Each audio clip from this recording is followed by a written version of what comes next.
video, Bishop Mar Emmanuel explains why he was excommunicated from his church. It's one thing, we've been sometimes criticized by some people. I have no habit of talking about people, but only I talk when I see someone talking ill about Christianity. This man, his name is, he calls himself Mar Mary, but his name is Robert Schleiman. He is not a member of the Assyrian Church of the East. He's never been member of the Assyrian Church of the East. We do not recognize his teachings. We completely forbid him from entering into any of our churches. He was ordained by the ancient Church of the East, by Metropolitan Mar Yaqub. Then he was defrogged. It means he was suspended from his church. Now he doesn't belong to no church. Bishop Mar Emmanuel was excommunicated because of theological differences and disagreements over church practical matters. Here's how the bishop addressed these allegations. I sent an email today to His Holiness and a clarification and a reply to the 9 points that His Holiness saying that I have breached the canon laws of the church. Number one, His Holiness is saying that Marmari is supposedly not allowed to live with his mother. He's not allowed to live with his mother according to the canon law of the church. I'm not allowed to live with my mother.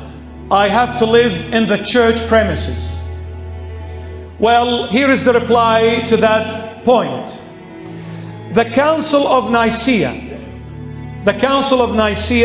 and the First Universal Council of the United Christian Church, convened by Emperor Constantine the Great in the year 325 AD, in the third rule of the council, it is stated, the Great Council has forbidden generally any bishop or presbyter or deacon and anyone else among those in the clergy the privilege of having a housemaid unless she is either a mother or a sister or an aunt or a person above suspicion.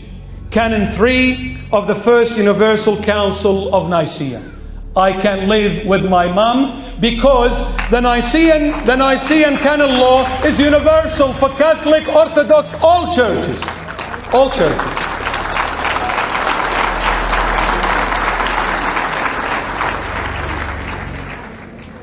And I'm not sure if it's a crime to live with mom.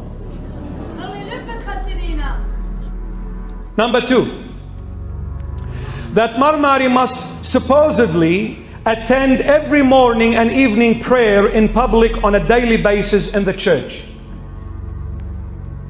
His Holiness is saying that I am not attending prayers evening and mornings in the church on a daily basis.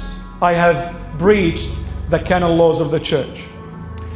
The Second Council, this is a reply to it, the Second Council of Constantinople declares in Rule 80 that a clergyman can only be held accountable if he is missing from the services, i.e. Holy Mass, not daily prayers. If he be a clerk, let him be deposed from office. But if he be a layman, let him be removed from communion. Canon 80 of the Second Council of Constantinople. But there is nothing mentioned, if he's a clergyman, let him be deposed from the church. No mention. And that's only if he misses the Holy Mass 3 weeks in a row. I never have. Number three, the accusation is that Marmari cannot wear the beruna or head covering. The beruna, this is the reply, the beruna is a or a head covering, is a very important head covering, and it was also worn by the Assyrian holy monks of history like Saint Ephraim, Saint Ephraim the Great, Saint Isaac of Nineveh, and countless others of our beloved church. There is nothing odd or unacceptable about this, because it is the ancient practice of the universal church. Another allegation, that Marmari is forbidden to use images of saints in his leaflets or in church. To clarify this point, my beloveds, Marmari is not the first clergyman to use images in leaflets or in church premises, as previously and until now has been seen the use of images and also statues. Let them take the statue of the Holy Mother from the Church of Mother Mary in Melbourne. And let them take all the pictures and icons of saints and crosses in the magazine that comes from Baghdad, Iraq itself, where the Patriarch resides, under the name of Ubqa, the horizon. Why is Marmari now all of a sudden a lawbreaker?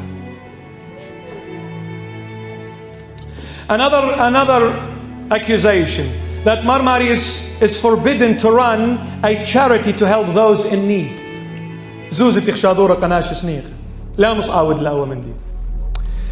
There is nothing, now listen to this, there is nothing in church law that forbids charity funds. None whatsoever, because Jesus, he gave his life as a charity to win souls for eternal life. He sacrificed his life. There is nothing in church law that forbids charity funds. Another accusation, that Marmari is forbidden from being in church hall for tea or coffee after Bible preach, so-called dinners and parties.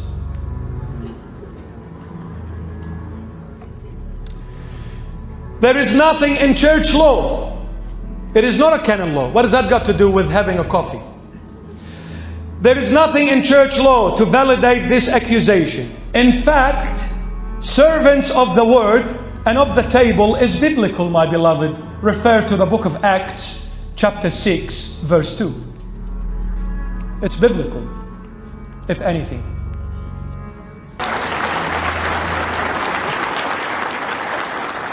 Another accusation, that Marmari is forbidden to use words of endearment to members of his parish, especially women. Do you know what endearment means? Khayyi, ana khlapach, these kind of words. Words of endearment are a part of Australian culture anyway. And they do not reflect any real relationship, but are used even to complete strangers to show politeness and kindness of heart. There is nothing wrong with calling people darling, sweetie, or any such other term. God calls us to be loving, honorable human beings, not to be cold-hearted, miserable wretches. يعني المريقة هاي خي مودي ويلقونخا بابل ما رقبرات وينقبرونه هاي خي. Another accusation, that Marmari is forbidden to take his flock on tours to Jerusalem or to wave the Australian flag with them in the lanes of the holy city. There is nothing, absolutely nothing in church law that forbids a bishop from taking his flock on a guided tour through the holy city and the holy shrines of Jerusalem. Number 9, and the last accusation, that Marmari is forbidden to use a mobile phone and an earphone.